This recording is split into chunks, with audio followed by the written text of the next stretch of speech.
Esta mañana nos vamos a centrar en el texto de Hechos 8, 26, 40, que es el de Felipe y el etíope. Pero me gustaría, desde luego, que tuviésemos presente el otro texto que hemos leído de Primera de Juan 4, el que trataba sobre el amor de Dios. Vamos a hacer un repaso más o menos expositivo del relato de Hechos y espero que Dios nos ayude a discernir su mensaje, y yo creo que nos va a impresionar. Comenzamos con el versículo 26, podéis tener el texto delante. Dice que el ángel le dice a Felipe que se dirija hacia el sur por el camino desértico que va desde Jerusalén a Gaza. Ese lugar pertenecía a la gran ruta comercial que iba de las caravanas de mercaderes desde Egipto hacia Asia Menor, la zona del creciente fértil, y que en otro tiempo también pertenecía ese tramo a lo que se llamó el Camino de los Filisteos. Y viendo este versículo, quizá para el hombre y la mujer moderno, contemporáneo, pues puede ser inquietante toparse con la figura también misteriosa que aparece aquí en el texto de un ángel. Ángel significa mensajero. Y como este nombre indica, pues trae un mensaje, una misión de parte de Dios para Felipe. Quizá pueda ser interesante señalar que en el Antiguo Testamento muchas veces también aparece la idea, la figura de un ángel para designar una intervención que es de Dios mismo, cuando aparece el ángel de Yahvé. El mensaje de este ángel es que Felipe debe ir hacia un lugar y no necesita saber más. Solo tiene que ir allí. Tiene que hacer caso. Tiene que ir a un sitio, pero de momento no sabe para qué. Y yo no sé si alguna vez os ha pasado alguna sensación así como parecida de tener la certeza, la convicción de que Dios te quiere en cierto sitio, en cierto lugar, pero tú todavía no sabes para qué, pero tienes a lo mejor la convicción de que el Señor me está llevando, me está llamando a que esté en cierto sitio, pero no sé para qué. Como vemos en el versículo 27, Felipe se levantó, obedeció y se fue a ese lugar, acepta la misión. Se deja guiar aunque no comprende el motivo de por qué le está diciendo que tiene que ir a este sitio. Se mueve simplemente por fe. Y cuando llega a este lugar, el texto dice que allí hay un etíope que era funcionario eunuco de la reina Candace. Un funcionario importante porque estaba al cuidado de los tesoros de esta reina, y que dice el texto que fue a Jerusalén para adorar a Dios. Y aquí ya hay tela marinera. Vamos a ir despacito. En aquel tiempo se llamaba etíope a lo que conocemos evidentemente un habitante de Etiopía, pero también entraban los habitantes de Sudán, de Cus, de Nubia, Nubia que pertenecía exactamente a Etiopía, y por extensión muchas veces venía a ser también como un sinónimo de gente de raza negra. De hecho, la palabra Etiopía es una palabra que viene del griego que significa quemado por el sol. Así los griegos llamaban a casi todos los africanos, los quemados por el sol, los etíopes. El salmista, esto también es importante, el salmista había profetizado que Etiopía se apresuraría en extender sus manos a Dios, dice el Salmo 68, 31, y hay un guiño en el Salmo 87, 4. Y es precisamente un hecho histórico que la región de Aksum, de Etiopía, fue evangelizada muy tempranamente. De hecho, actualmente, hemos hablado también antes en el estudio bíblico, ha salido el tema, el cristianismo copto que hay en Etiopía y en Egipto, pues de los más antiguos del mundo. Y los coptos ponen sus raíces como iglesia en este relato que vamos a ver hoy. El funcionario etíope, dice el texto, era guardián de los tesoros de la reina. Estamos hablando de un hombre importante de la corte real. Hoy en día vemos Etiopía y vemos Sudán y vemos estas regiones como países muy pobres, porque son países donde además hay hambre. Pero en la antigüedad y a principios de la era cristiana, Etiopía era un lugar más o menos rico, El reino de Nubia, allí en la propia Etiopía, pues tenía minas de oro, tenía marfil, tenía pieles, vendían también ébano y ganado, incienso, y luego con esto se comercializaba, ¿no? Los mercaderes luego esto lo expandían a muchos lugares. De hecho, es precisamente en Nubia donde hay una inscripción en una especie de pirámide, no es exactamente una pirámide, pero una especie de pirámide, con el nombre de Reina Candace. Pero parece ser que esto de Candace no es un nombre propio, sino que Candace es un título que se le daba a las reinas etíopes. ¿Cuál es el título que se le daba a los reyes en Egipto? Faraón, ¿no? No es un nombre propio, es que es un faraón, es un rey que se le llama faraón. Pues a las reinas en Etiopía se les llamaba Candace, parece ser. Bueno, Estrabón y Dion Casio, que eran unos historiadores de esto de la antigüedad, mencionan a una reina Candace que parece que coincide en este periodo de fecha, quizá un poquito antes, cuando el emperador Augusto, puede que fuera la misma, ya sería a lo mejor un poquito mayor, no sé, que se opuso a los romanos, puede que fuera la misma a la que se hace alusión en nuestro relato. Bueno, estos son detalles de contexto. A mí me parece interesante meter algunos detalles de contexto, pero hay otros elementos que también son de contexto y que son mucho más interesantes, que nos van a ayudar a comprender el relato. Y como yo he dicho antes, tela. ¿Qué hace un etíope yendo a Jerusalén a adorar a Yahvé, el Dios de los judíos? Porque, uno, se sabe poco de la religión de los etíopes de aquella época, pero parece ser que tenían una religión en la que se adoraba a la luna en aquel tiempo. O sea, en la fe hebrea, en la fe judía, la luna, en el relato, como vemos en el relato de Génesis, la luna es simplemente una lumbrera en el cielo. Y si alguien adora o rinde culto a la luna, cualquier hebreo eso lo considera idolatría, ¿no? Entonces yo entiendo que este hombre no estaba practicando la religión de su país, ¿no? O al menos tenía una curiosidad por saber sobre la fe de los judíos. Bueno, aunque también hay una tradición que se cuenta, y los etíopes la defienden en un libro que tienen ellos, donde recogen toda la genealogía de sus reyes, que se llama el Kebra Nagast. Según este libro, la famosa reina de Saba, que se aparece en el relato con Salomón y tal, pues tuvo una supuesta descendencia con Salomón, y parece que este grupo sí practicó la fe de los hebreos. No lo sé, no sé qué tan fiable es eso, no lo sé. Es una tradición que ellos tienen. Bueno, esto es una curiosidad por un lado. Ahora, por otro, segundo. Otra cuestión es que quien iba a Jerusalén para adorar a Yahvé, como dice el versículo 27, es porque iba al templo. Pues ojo, dice, según Deuteronomio 23, del 1 al 2, que es un texto, ya lo digo por curiosidad, que pertenece a la llamada Ley de la Comunidad, que es un texto post-exílico añadido al Deuteronomio, especifica quién puede y quién no puede pertenecer a la comunidad de Yahvé, ¿no? Al pueblo de Dios, por decirlo de otra manera. Y este texto dice que no puede participar en la comunidad de Yahvé quien tenga magullados los testículos. Y parece ser que, por tanto, se queda sin acceso al templo. ¿Qué es esto de una persona magullada con los testículos magullados? Un eunuco. En la antigüedad, los funcionarios de la corte, que iban a servir a princesas y a reinas, pues tenían que ser eunucos, castrados, para mantener el honor de estas mujeres. Conocéis la historia de José en Egipto, ¿verdad? José, lo que pasó con la mujer de Potifar, ¿no? Esta mujer quiso ponerle los cuernos a su marido para acostarse con José.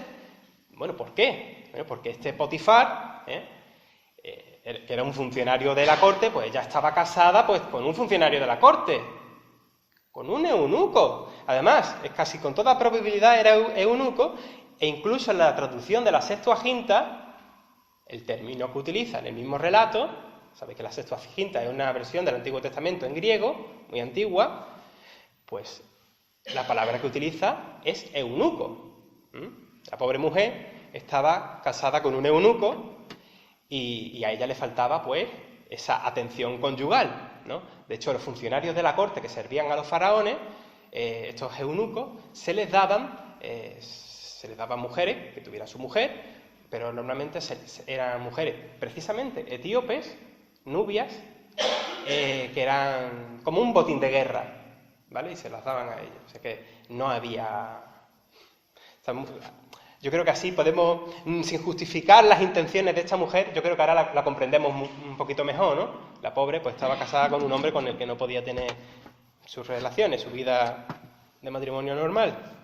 Bueno, considerando este texto de Deuteronomio, el que he mencionado antes, ese que dice que se excluye a los eunucos de ser miembros del pueblo de Dios, que les quita esa posibilidad de ser miembros, aquí ya nos damos cuenta del fondo de la historia. Ahora tenemos delante la gran diferencia entre las leyes que habían tenido los judíos para aceptar a estas personas en el pueblo de Dios y cómo la Iglesia ahora, que como sabéis la Iglesia es el renuevo o el nuevo pueblo de Dios, como queramos llamarlo, como vamos a ver en este relato, la Iglesia es más inclusiva con estas personas que antes tenía vetada la entrada en la participación en la comunidad de Dios, por cuestiones, en este caso, pues de una sexualidad que no era lo habitual, era lo más queer, como se llama, queer significa raro, en este tiempo. Una persona con los genitales modificados o destruidos, ¿no? Su identidad como persona sexuada no entraba dentro de los parámetros de varón o mujer, era entendido como algo distinto, ¿no? Y el profeta Isaías ya anunció, lo vemos en el capítulo 56 de Isaías, versículos 3 y 8, por si alguien quiere verlo, el profeta Isaías anunció que vendría un tiempo nuevo, donde esto de Deuteronomio ya no valdría, en el que los eunucos serían aceptados ya en el pueblo de Dios. Y hemos dicho que el salmista también anuncia que los etíopes se apresurarán a volverse a Dios. El profeta Isaías también, en la profecía esta de los eunucos, también habla de la aceptación de los extranjeros en la familia de Dios. O sea, ambos temas van unidos. Y aquí vemos en nuestro relato el cumplimiento a estas profecías. A diferencia de lo que venía siendo hasta ahora en el judaísmo, ahora ya la Iglesia, como digo, no sé qué palabra utilizar, el nuevo pueblo de Dios o el refrigerio del pueblo de Dios ya a través de Jesucristo, a partir de ahora hay una receptividad hacia la inclusión racial e inclusión, pues vamos a llamarle una sexualidad poco convencional según aquella época. Y como dice más adelante el otro texto de Gálatas 3:28, en Cristo ya no hay frontera ni de sexo, ni de raza, ni de clase social, ni de nada, ¿no? La nueva sociedad del reino de Dios ya no entiende de estas cosas. Tiene como intención abarcar el género humano. Y vámonos de nuevo a nuestro texto, al versículo 28 del relato del etíope. Aquí se dice que el etíope iba leyendo al profeta Isaías, ¿no? Aquí vemos que este hombre tenía interés por saber pues, sobre la fe de los judíos, ¿no? Y si había conseguido un rollo del profeta Isaías, o sea, interés tenía. Y ahora en el versículo 29 encontramos ya el propósito de por qué ese ángel había mandado a Felipe a esa región y vemos, ya no es un ángel, ahora es el Espíritu el que le dice a Felipe que se acerque al eunuco, ¿no? Al carro del eunuco. Y entonces Felipe, en todo esto encontramos un ejemplo de obediencia, porque Felipe supo distinguir esa voz del Espíritu, esa intuición de Dios para actuar donde se le necesitaba, ¿no? Eso que tenemos que tener nosotros, ¿no? Como creyentes. Y yo creo que el relato nos invita a eso, a vivir con esa sensibilidad a la voz del Espíritu, ante las circunstancias que tenemos delante y a la que Dios mismo nos dirige. Se trata de tener esa sensibilidad para dar testimonio de fe y para hacer luz a otros, ¿no? Al acercarse al carro, Felipe ve que el etíope está leyendo, seguramente en voz alta, que esa era la costumbre de la antigüedad. En la antigüedad no hacen como nosotros ahora, que podemos leer en silencio. En la antigüedad se leía en voz alta, pues seguramente estaría haciéndolo así. Y se acerca allí y ve que está leyendo Isaías, que por cierto hemos dicho que era el mismo que había profetizado que los eunucos ya podrían pertenecer a la comunidad de Dios, solo que está leyendo otro texto distinto, ¿no? Y bueno, ya en el diálogo que tiene con Felipe, pues le comenta el etíope que no entiende lo que está leyendo, ¿no? Que se lo explique. No sé si a vosotros os ha pasado, ¿no? A mí sí que me ha pasado, que siempre fluye más en una conversación cuando alguien tiene interés sobre mi fe, ¿no? Y dice, oye, ¿vosotros qué creéis? ¿Vosotros los protestantes qué pensáis? ¿Vosotros los evangélicos qué pensáis de esto, de lo otro? Y cuando yo simplemente estoy respondiendo a esas preguntas que me hacen, la cosa fluye. No soy yo tratando de convencer, ni de hacer proselitismo, ni de venderle la moto a nadie. Es simplemente alimentar esa curiosidad, como que da mucho juego, ¿no? A poder explicar. Y es lo que encontramos aquí, ¿no? Aquí no se está forzando la máquina de ninguna manera. El etíope necesita una enseñanza y la pide. Aunque la fe bíblica es una fe relacional, en la que nos mueve a que cada uno de nosotros tengamos una relación con Dios, la fe bíblica, también posee un contenido, ¿no? Entonces, hace falta una instrucción, hace falta una enseñanza catequética que se dice, ¿no? Y doctrinal, una escuela dominical, como nosotros decimos también. Entonces, Felipe tiene que enseñarle. Y aunque el texto da a entender que pasan un buen tiempo hablando, lógicamente tampoco en aquella conversación tampoco se puede decir que Felipe le hace al etíope lo que se suele llamar tradicionalmente un discipulado. Solo le explica lo que le había preguntado, la profecía de Isaías, esto de qué va, ¿no? Y le tenéis ese trocito, ¿no? En los versículos 32-33, que es una profecía de Isaías que habla de Jesús. Y entonces Felipe se lo va explicando. Y bueno, y también es curioso, como en el versículo 35, pues Felipe no solo le explica la profecía, sino que ya le anuncia el Evangelio de Jesús, ¿no? Para que lo vea todo con amplitud. Y tan de inmediato, sin haber pasado, como digo, por una instrucción, por una escuela dominical, ni sin ningún curso de discipulado ni nada más ver un lugar con agua en el camino, el etíope pregunta, ¿qué impide que yo sea bautizado? Y esto es una preguntaza. ¿Hay algo que impida que yo me bautice ahora? Sabéis que en nuestro contexto, en el mundo protestante o evangélico en general, hay como dos tradiciones a la hora del bautismo, ¿no? Los que se pueden bautizar de pequeños o los que se bautizan ya de creyentes. El que se estila, ¿no? En las iglesias bautistas y en muchas iglesias. Y bueno, cuando tú te vas a bautizar, pasas por un proceso, en estas iglesias pasas por un proceso de aprendizaje, ¿no? De una enseñanza. Y también lo mismo pasaba en la iglesia antigua, en la iglesia post-apostólica, que aunque en la iglesia post-apostólica se bautizaba a lo mejor el padre de familia y sus hijos, ¿no? O sea, los niños también se bautizaban y los bebés también, pero a los adultos que sí se bautizaban, primero tenían que recibir una enseñanza catequética, que se llama, ¿no? Entonces, para mí, cuando llegamos a este punto en el texto, oye, pues la verdad es que me llamó mucho la atención la pregunta del etíope. Aquí hay agua, ¿qué impide que yo sea bautizado? ¿Y qué responde Felipe? Dice, si crees de todo corazón, bien puedes, ¿no? Solo eso, no hace falta nada más. Su conversión es entre él y Dios. Bueno, una nota curiosa es que este versículo 37, que podéis mirarlo, este versículo 37 no está en los manuscritos más antiguos de este texto. No está en el texto original. Y no hay que escandalizarse. Parece ser que la frase que podéis leer, creo que Jesucristo es el Hijo de Dios, la decían en la iglesia primitiva los candidatos al bautismo. Es lo que tenías que decir y te bautizaban. Es como lo que se dice una confesión o un credo corto, una confesión de fe o un credo corto. Debido a que esta fórmula aparece en textos de lo que se llaman los padres de la Iglesia, pues algún copista pues lo puso en nota de margen y ya con el tiempo pues fue agregándose al versículo, al texto principal.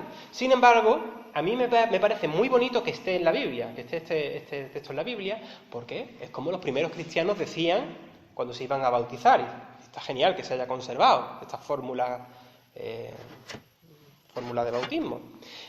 Además, es una declaración de fe que también se parece a la de Romanos 10:9, que es aquella de que si confesares con tu boca que Jesús es el Señor y creyeres en tu corazón que Dios le levantó de los muertos, serás salvo. Esto también es otra fórmula bautismal que utilizaban la iglesia primitiva, y es muy parecida. Bueno,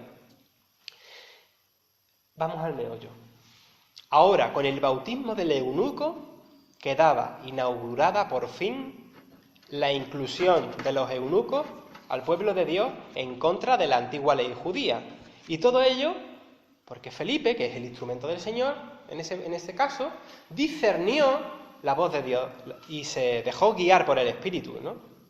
Y ahora como iglesia, pues la iglesia puede estar dormida o puede estar activa discerniendo la voz de Dios en este signo de los tiempos y actuando en consecuencia. Lo que Dios llama puro, no lo podemos llamar nosotros impuro, como se explica en Hechos 10:15, ¿no? Que es un texto que también tiene que ver con la aceptación de los gentiles, que en su tiempo dio para debate, ¿no? Aceptar la incorporación de los gentiles al pueblo de Dios, ¿no? Que se le llama en otros como un injerto, ¿no? Esto también dio problemas en su tiempo. Y en este mismo texto, en Hechos 10:28, Pedro dice: a mí me ha mostrado Dios que a ningún hombre llame común o inmundo. Todos somos bien recibidos. Sobre el bautismo de este hombre también es interesante mirar lo que dice en 1 Corintios 12:13. Por un solo espíritu fuimos todos bautizados en un cuerpo, sean judíos o griegos, esclavos o libres, o sean lo que sean, venga de donde vengan. A todos se nos ha dado beber de un mismo espíritu, dice el texto. No hay exclusividades de ningún tipo. Y ya hemos dicho muchísimas veces, porque muchísimas veces aparece en la Biblia, que Dios no hace acepción de personas. Tenemos que estar alerta a esa sensibilidad, esa guía del Espíritu para aceptar a las personas y facilitarles que participen en la nueva sociedad del reino de Dios, donde todas las cosas son hechas nuevas, donde todos tenemos nuestro lugar sin discriminación. No tenemos opción.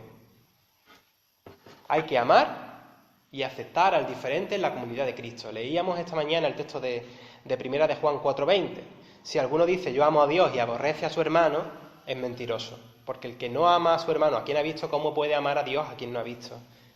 Y volviendo a nuestro relato, el versículo 39, dice, después del bautismo, pues ya se separaron, ¿no? El Espíritu, dice, llevó a Felipe por un lado y el eunuco ya pues tiró por otro. Felipe dice que fue a un lugar llamado Azoto. ¿Y qué hacía allí Felipe? Anunciar el Evangelio por las ciudades hasta llegar a Cesarea. Es decir, de nuevo otra vez, Felipe se dejó otra vez de nuevo guiar por Dios para seguir compartiendo el Evangelio. Su vida es una vida de sensibilidad al Espíritu de Dios, pues a evangelizar, a seguir siendo luz para quienes lo necesitan. Yo creo que el desafío está lanzado, ¿no? La Iglesia es una comunidad de aceptación y tenemos que seguir siendo luz en esta sociedad. Dejarnos llevar por el Espíritu para alcanzar a las personas que andan buscando a Dios. Nos toca ser facilitadores del mensaje del Evangelio. La mies es mucho, los obreros son pocos, nos toca ser obreros que con amor saben lo que tienen que hacer, ¿no? No seamos como los religiosos, como los maestros de la ley y los fariseos, que decía Jesús que cierran la puerta del reino de los cielos para que otros no entren, ¿no? Decía en Mateo 23:13. Pues esta es la reflexión que el texto me ha llevado. Yo me he quedado muy sorprendido también conforme hacía el estudio bíblico y espero pues que pueda ser de bendición y que traiga, no sé, desafío también.